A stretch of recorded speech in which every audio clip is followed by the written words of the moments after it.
Gee, we could just talk about very widely. Let's see what they ask.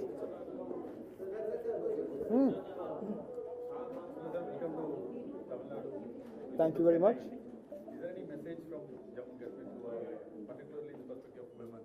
Well, first and foremost, I'm grateful to Apsara ji and her colleagues in the Good Deeds Club for giving me this opportunity to travel down to Chennai. I don't get to come here very often, and therefore when I do, for me, these trips become very significant. The only thing I will say is that we don't get enough visitors from Chennai and from the rest of Tamil Nadu to Jammu and Kashmir. In fact, one of the challenges that my government has taken upon itself is to try and improve the links and the connections between the states south of the Vindhyas and Jammu and Kashmir. And therefore, we hope that in the months and years ahead, we will see more film shootings from this part of the country and more people coming to Jammu and Kashmir for their holidays. After Operation Sindhu, what is your precaution taken about the protection of Jammu and Kashmir? Well, we did a comprehensive security audit of all our tourist destinations. Some of them are even at this moment not open for tourism activity, but most of the places have reopened, and we are taking all the precautions that are necessary. Why you were left from the India Alliance? Who left? You? No? Who said? Stay in Indian Alliance? Who said we left? Okay. But recent day you will collaborate and you will merge with central government. No, absolutely not. I don't. This is the problem. See, not only is there a difference or a distance in geography between Jammu and Kashmir and this part of the country, there seems to be a lack of understanding as well. There is no gap or no sort of difference between the National Conference and the India bloc. We continue to remain a part of the India bloc. The Congress party is part of the alliance that is in government in Jammu and Kashmir, though for their own reasons they're not participating in the government at the moment. They've said that they will join the government once statehood is restored to Jammu and Kashmir. But otherwise we are very much a part of the India bloc. How is your stay No, it's a very good relationship. We've always been very grateful to the DMK for the support that they have extended to Jammu and Kashmir for the issues that matter to us.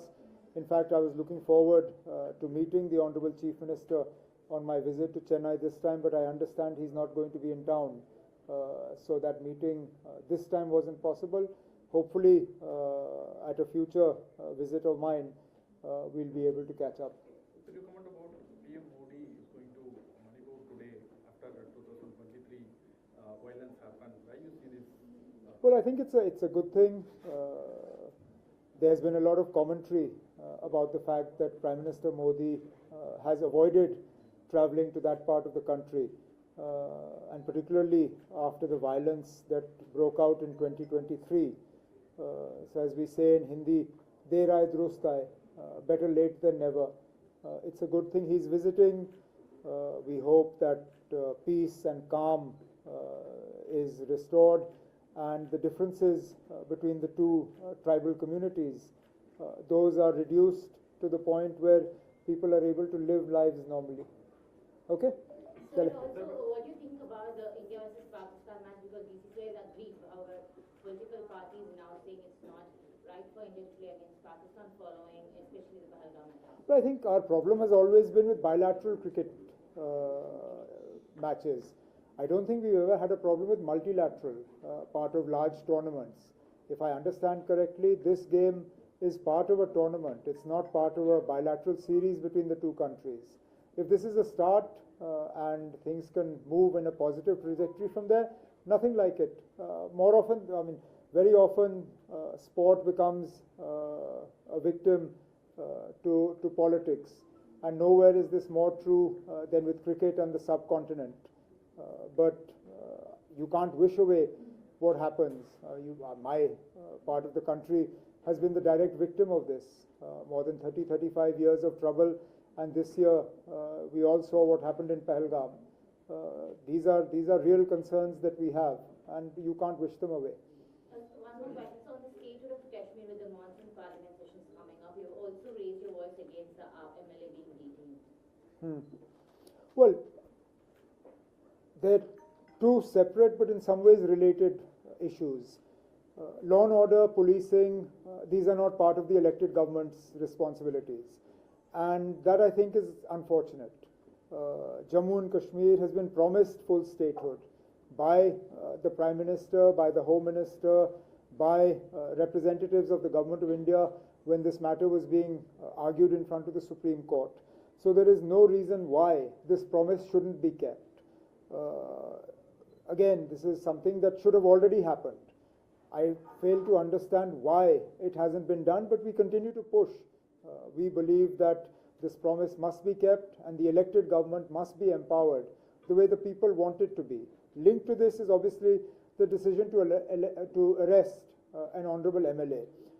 Whatever complaints might have been there about the conduct of the MLA, the law that you have used to detain him is absolutely, as I said, a misuse of that law and an excessive use of force against an elected representative. He should never have been arrested under this law, and the sooner he is released, by all means, if you have a complaint about his conduct, take it up with the Speaker of the Assembly. There are other ways to do it. But detaining him under the draconian Public Safety Act, where he's not eligible for bail for at least 6 months, is definitely an excessive use of force. Sir, ANC parliamentarian outside the 2019 has criticized, accused the party leadership of compromising the dignity, falling to fight for Jammu and Kashmir statehood and constitutional rights. What is your response? No, I have nothing to say on this. We have not compromised on anything.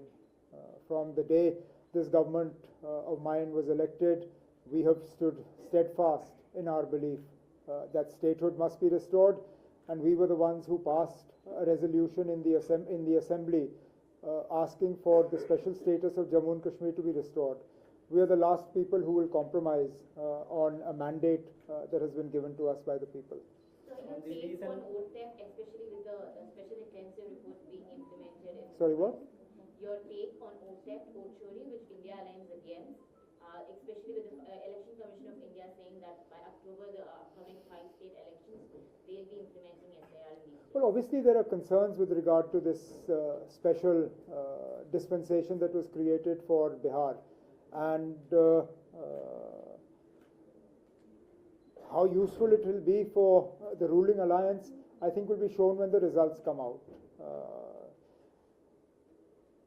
I don't have any direct connection with Bihar, but obviously one hears about the mood of the people, and it's left people in Bihar very dissatisfied with the conduct of the Election Commission.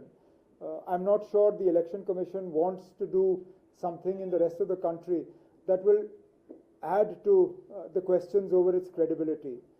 We have always taken pride in the independence and in the impartiality of our Election Commission.